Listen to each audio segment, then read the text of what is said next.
Today, I want to talk to you about this funding opportunity, and it's called the Transitional Housing Assistance for Victims of Domestic Violence, Dating Violence, Sexual Assault, and Stalking. So, this grant is from the Department of Justice, and you can request up to $550,000. This grant is for 3 years. Eligible applicants are units of local government, which includes public housing authorities. Cities can apply, townships can apply, nonprofit organizations with a 501c3 letter from the IRS can apply. Federally recognized Indian tribes can also apply, and other tribal organizations can apply. So, a lot of organizations can apply for this grant. The purpose of this grant is true to its name: Transitional Housing Assistance for Victims of Dating Violence, Domestic Abuse, Stalking, and sexual assault. So the participants to be served under this grant includes minors, adults, and dependents of minors and adults. This grant has 3 project components. So the first component is to provide actual transitional housing assistance. So transitional housing is defined as temporary housing that is no less than 6 months and no more than 24 months. This is really good for public housing authorities because most public housing authorities have a mandate to provide priority housing for victims of domestic violence. And so, if you do not have any Section 8, additional Section 8 vouchers, or your public housing is full, as the housing provider in your community, it would be great if you also provided transitional housing assistance to provide temporary housing. So it's really, really good for public housing authorities to pursue a grant like this, especially housing authorities that can no longer get certain supportive services from HUD. Okay, so the 3 program areas for this grant. The first one is to provide the transitional housing assistance. So you can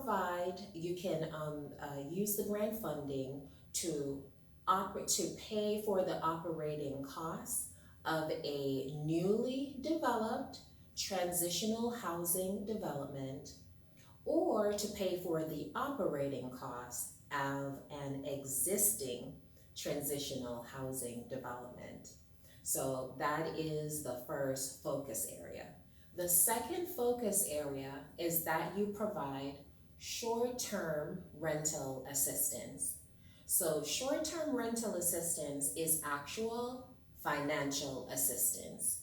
So you, the grantee, pay for the actual rent of the participant. So you would pay for their monthly rent so that they could be housed for a minimum of 6 months or a maximum of 24 months. In addition to paying for their rent, you can also pay for security deposits, utility, down payment, application fees to apply for a rental unit, and also monies for any type of incidentals to transport the participant from their temporary location or their abusive location, or wherever they're being housed that they need to get out of, into the transitional housing. Okay, so this financial assistance is the second project area. So you can either do project area 1, where you provide the transitional housing yourself, or project area 2, where you pay for the transitional housing assistance. So one or the other. And you also do project area 3. So project area 3 is to provide supportive services for the participants. So remember, the participants are minors, adults, or dependents of the minor or the adult. So I say minor. A minor can be anyone under the age of 18 years old. So a 17-year-old, a 16-year-old, a 15-year-old, if they have a child or children, they can be served by this grant program. So the third and final component is supportive services.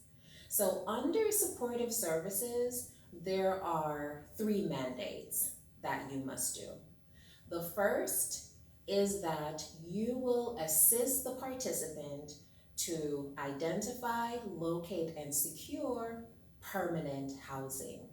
And for public housing authorities, permanent housing could be one of your available Section 8 vouchers, or public housing, or housing in the private market that is unsubsidized. But you will assist these participants to locate, to identify, locate, and secure permanent housing, to transition them from your transitional housing assistance into their own permanent housing. The next mandate under supportive services is that you will assist them to secure employment. So you could provide work readiness services, job search assistance, employment counseling, and assistance that they will need for them to secure employment. The second mandate under supportive services is to assist the participant to secure stable employment. So you will provide them with employment assistance. This could include job search assistance, job training, education, work readiness classes or programs, and counseling that will help them to secure employment, to identify and to secure employment. The third and final mandate under supportive services is to provide an assortment of other supportive services that they will need. So one of the main ones will be case management. They will need an effective and sensitive, subject matter sensitive case manager. They will also need a subject matter counselor. So you can provide counseling for this demographic. You can also provide transportation assistance, childcare assistance, some legal assistance, and also other types of assistance to provide a full complementary array of supportive services that these participants will need. So this grant, remember, you can request up to $550,000, and I highly recommend that public housing authorities take a look at this grant and see if they want to add it into their program platform to assist this population with transitional housing assistance.